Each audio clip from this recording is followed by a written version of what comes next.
Hello, bonjour tout le monde, bienvenue dans cette vidéo qui fait suite au message donné il y a 2 semaines au sujet de l'esprit religieux. Nous avions dit que l'esprit religieux est en opposition à la vie du Saint-Esprit en nous, que l'esprit religieux est présent en chacun de nous, mais qu'il doit tendre à diminuer. Du coup, dans cette vidéo, je vous propose de parler de la vie remplie du Saint-Esprit. Éphésiens 5, verset 18 nous dit « Ne vous enivrez pas de vin, c'est de la débauche. Mais soyez remplis du Saint-Esprit. » Alors je ne sais pas comment tu es quand tu regardes cette vidéo intérieurement, ce que tu vis dans ton quotidien, mais peut-être que tu vis un burn-out ou un moment de stress plus intense actuellement, dû à l'accumulation de tâches ou des pressions qui sont sur toi un peu plus que d'habitude. Tu as besoin de te confier à quelqu'un, une personne de confiance, peut-être un pasteur, peut-être même un psy. Probablement, fais les démarches pour ça. Mais ce que tu as surtout besoin, c'est d'être rempli du Saint-Esprit. Peut-être que tu te sens faible, vulnérable au péché. Il y a des péchés qui sont revenus, des choses qui t'attaquent davantage. Ou tu continues à commettre un péché récurrent, quelque chose qui continue à être là, présent dans ta vie. Tu as besoin peut-être de délivrance. Sûrement. Mais tu as surtout besoin d'être rempli du Saint-Esprit. Peut-être que ces temps-ci, tu te sens démotivé, fatigué. C'est la rentrée, c'est la reprise, il y a beaucoup de choses qui viennent et tu te sens démotivé face à toute l'ampleur des choses à faire. Fatigué, beaucoup de travail, une gestion de famille qui est prenante. Tu as besoin de faire un break, tu as besoin de vacances. C'est vrai. Programme un moment de break. Planifie-toi un moment de pause. Mais ce que tu as surtout besoin, c'est d'être rempli du Saint-Esprit. Peut-être que tu pries pour une guérison ou une intervention spécifique de la part de Dieu dans un domaine précis de ta vie depuis longtemps et rien ne se passe. C'est le blackout. Tu as besoin d'un miracle, d'une intervention de Dieu. Amen. Je prie que le miracle vienne dans ta vie, dans ta situation. Mais ce que tu as surtout besoin, c'est d'être rempli du Saint-Esprit. Alors tu peux mettre ta situation personnelle que j'ai peut-être pas décrite dans les moments que je viens de passer là, avec tes besoins perso. Mais ce que tu as surtout besoin, ce que je veux que tu retiennes par-dessus tout, c'est d'être rempli du Saint-Esprit. Pourquoi ça? Parce que la vie, c'est comme une canette. J'ai une canette ici. Et j'ai une autre canette là. Celle-ci est pleine. Quand j'exerce une pression dessus, elle ne se déforme pas. Celle-ci est vide. Quand je fais la même chose, elle s'écrase. Du coup, de la même manière, si ta vie est remplie du Saint-Esprit, tu seras comme cette canette. Peu importe les pressions qui viendront, elles n'auront pas ou peu d'impact sur toi. Alors que si tu es vide, ces pressions vont t'écraser. On a tous besoin d'être remplis du Saint-Esprit pour résister aux pressions et pour mener une vie conforme à la volonté de Dieu. Alors qu'est-ce que ça veut dire concrètement, être rempli du Saint-Esprit? Pour répondre à cette question, je te propose d'analyser le verbe qui est employé dans Éphésiens 5, verset 18. Il est donc écrit « Ne vous enivrez pas de vin, c'est de la débauche, mais soyez remplis de l'Esprit. » Alors ce verbe « soyez remplis de l'Esprit » est à l'impératif. En fait, c'est un ordre, c'est un commandement. C'est pas une option, c'est pas « j'ai envie » ou « j'ai pas envie », non. Dieu nous commande d'être remplis du Saint-Esprit. Donc c'est un impératif. En plus de ça, dans sa forme originelle, c'est en grec, ce verbe est au passif.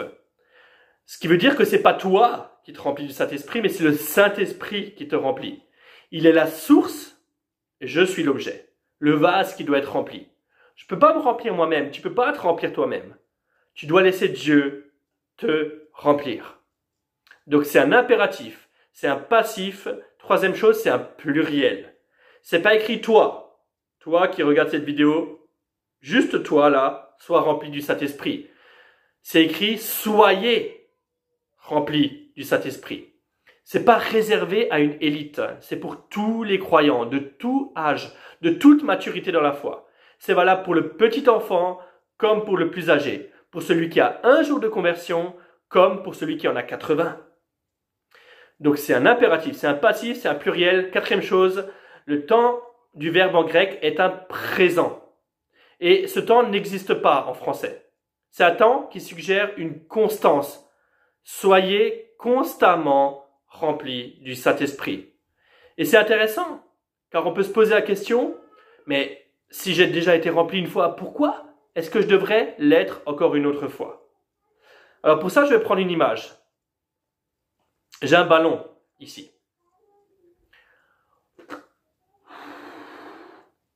On est rempli du Saint-Esprit. Peut-être à la conversion, au moment où on a fait l'expérience du baptême dans l'Esprit Saint. Ou alors, on a vécu un super moment de louange lors d'un culte, un super culte, ou alors un super rassemblement entre chrétiens. Et là, waouh, on se sent rempli, on a été rempli du Saint-Esprit. Vient le lundi. Et là, il y a tes potes, ou il y a ton patron, ou il y a tes collègues qui te disent des choses et ça t'énerve. Et là, tu sens le Saint-Esprit qui part un petit peu. Ou alors, un moment de stress qui arrive, parce que il y a tes enfants qui te prennent la tête, et là tu t'énerves. Tu te vides. Ou alors, tu résistais au péché, ça allait très bien, et là, tu as beaucoup plus de mal, tu te sens faible, tu te sens vraiment pas du tout en forme, et là, le péché a beaucoup plus d'emprise sur toi. Ou alors, tu peux mettre plein de choses qui vont te vider. Pourquoi on a besoin d'être rempli et re-rempli du Saint-Esprit? Parce qu'on a des fuites qui sont causées par notre nature pécheresse. Notre nature pécheresse qui a besoin d'être transformée par le Saint-Esprit. Et cette transformation n'est pas instantanée. Ça dure toute la vie. Merci Seigneur pour sa plénitude d'hier. Mais ça, c'était pour les défis d'hier. Aujourd'hui, j'ai besoin également de sa plénitude pour affronter mes défis d'aujourd'hui. Et les disciples ont expérimenté ce remplissage du Saint-Esprit régulier. On voit dans Acte 2, à la Pentecôte, le Saint-Esprit qui descend sur les disciples qui sont dans la chambre haute. Il est écrit qu'ils furent tous remplis du Saint-Esprit. Mais dans Acte 4, les croyants qui sont là sont à nouveau remplis du Saint-Esprit lorsqu'ils sont en train de prier pour que le Seigneur leur donne de l'assurance pour annoncer l'Évangile. Acte 9, l'apôtre Paul est rempli du Saint-Esprit après que Ananias ait prié pour lui à sa conversion. Mais acte 13, on voit qu'il est à nouveau rempli du Saint-Esprit lorsqu'il est appelé pour annoncer la bonne nouvelle au proconsul et qu'un magicien essayait de l'en empêcher. Les disciples l'ont expérimenté, je dois l'expérimenter. La Bible dit que notre être est composé de 3 parties. Tu l'as sûrement déjà entendu. Il y a l'esprit, l'âme et le corps. L'esprit, c'est cette partie de mon être qui me rend conscient de Dieu. On y retrouve du coup la conscience. La conscience, c'est cette petite voix qui dit « Ça, c'est pas bien ce que tu fais. Ça, franchement, tu devrais pas le faire. Tu devrais pas regarder ça. » Ça, c'est la conscience. L'intuition. L'intuition, c'est quand tu te sens poussé à faire quelque chose. Comme peut-être appeler quelqu'un, ça t'est déjà arrivé, tu te dis « Il faudrait peut-être que j'appelle un tel. » Sans savoir que c'est pile poil le moment où il a besoin d'aide de la part de quelqu'un. Ça, c'est l'intuition que le Saint-Esprit te donne. Et la troisième chose qui se retrouve dans l'esprit, c'est la communion. C'est dit dans 2 Corinthiens 13, verset 13, que Dieu nous appelle à la communion dans le Saint-Esprit, dans l'esprit. Donc, la première chose de notre être, c'est l'esprit. La deuxième, c'est l'âme. C'est cette partie qui me rend conscient de moi-même. Elle est composée de mes sentiments, de ma volonté et de mon intelligence. Et la troisième partie de mon être, c'est le corps. Le corps, c'est ce qu'on peut toucher. Le corps, c'est celui qui me rend conscient du monde. Et il est principalement basé sur les 5 sens. L'ouïe, l'odorat, la vue, le toucher et j'en ai oublié encore un autre. Je ne sais plus lequel, mais les 5 sens. Et du coup, lorsque je me convertis, la Bible dit que le Saint-Esprit vient habiter en moi. Il fait sa demeure en moi. Et ça, c'est instantané. Il vient s'établir dans mon esprit. Pourquoi? Parce que c'est la partie la plus importante de mon être qui a besoin d'être transformée. Mais ça ne veut pas dire qu'il a pris le contrôle de tout mon être. Il y a sûrement et il y a forcément des parties de mon être qui sont encore charnelles. Peut-être dans mon âme, peut-être dans mon corps. Et au fur et à mesure qu'on va laisser le Saint-Esprit nous remplir, il va diffuser sa présence dans tout notre être. À partir de ce moment commence un processus, quand le Saint-Esprit rentre en nous, de transformation qui prend du temps. Toute une vie, en réalité. Voilà pourquoi on a besoin d'être rempli et re-rempli du Saint-Esprit. Alors comment être rempli du Saint-Esprit? Dans le Nouveau Testament, il y a 3 impératifs qui nous lient directement au Saint-Esprit et qui nous engagent, qui engagent notre participation de manière active. Le premier impératif, c'est « n'éteignez pas l'Esprit ». C'est dit dans 1 Thessaloniciens 5, verset 19. Ce commandement tombe un peu comme un cheveu sur la soupe au milieu d'une série de recommandations que l'apôtre Paul fait à la fin de sa lettre. Plusieurs commentaires ont été faits sur ce passage, mais ce qui paraît le plus vraisemblable, ce qui sort un peu du lot, c'est qu'il faut lier ce verset au suivant. C'est marqué du coup « N'éteignez pas l'esprit, ne méprisez pas les prophéties ». Alors comment éteindre le Saint-Esprit? En ne le laissant pas s'exprimer. À partir du moment où nous limitons l'action du Saint-Esprit dans nos vies et dans nos rassemblements, nous éteignons petit à petit le Saint-Esprit. C'est un peu comme si dans une conversation, tu veux parler, tu veux dire quelque chose, tu as quelque chose d'important à dire et on te coupe tout le temps la parole. Au bout d'un moment, ça va te saouler. Et du coup, tu vas te taire, tu vas arrêter de parler. C'est comme ça que ça se passe avec le Saint-Esprit lorsqu'on l'empêche de s'exprimer. Au bout d'un moment, il va se taire. Et dans ce verset, le prophétique doit être vu dans son sens large, c'est-à-dire toute parole venant de Dieu qui est communiquée par une personne de manière directe, donc par une image, une pensée, une phrase, une danse, etc., etc., mais aussi par la prédication de la parole de Dieu. Éteindre le Saint-Esprit, c'est ne pas ouvrir notre cœur à ce qu'il veut faire en nous au travers de ces moyens-là. Bien sûr, le verset qui suit nous appelle à examiner ce qui est dit et à retenir ce qui est bon. C'est marqué « Examinez toutes choses et retenez ce qui est bon ». Donc le premier impératif pour être rempli, c'est ne pas éteindre le Saint-Esprit. Deuxième impératif, c'est « N'attristez pas l'Esprit ». Éphésiens 4:30, il est marqué « N'attristez pas l'Esprit de Dieu par lequel vous avez été scellés pour le jour de la rédemption ». Cet impératif se trouve au milieu d'une série de recommandations traitant des relations humaines dans l'Église. En fait, ce verset montre que le Saint-Esprit a des émotions. C'est pourquoi on dit parfois qu'il est le côté le plus féminin de Dieu. Et une des émotions, c'est la tristesse. On peut attrister le Saint-Esprit. Comment? En se comportant mal envers son frère, envers sa sœur dans l'Église, en prononçant des paroles malsaines au lieu d'édifier, en jugeant au lieu de communiquer de la grâce, en gardant de l'amertume en soi au lieu de régler la situation avec l'autre, en agissant avec colère, en portant de fausses accusations, en attaquant la réputation et l'honneur de ceux qui sont dans l'Église. Voilà ce qui attriste le Saint-Esprit.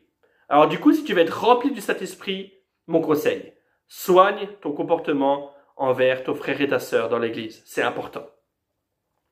Troisième impératif, c'est marcher par l'Esprit. Galates 5:16. Il dit « Marchez par l'Esprit et vous n'accomplirez pas les désirs de la chair ».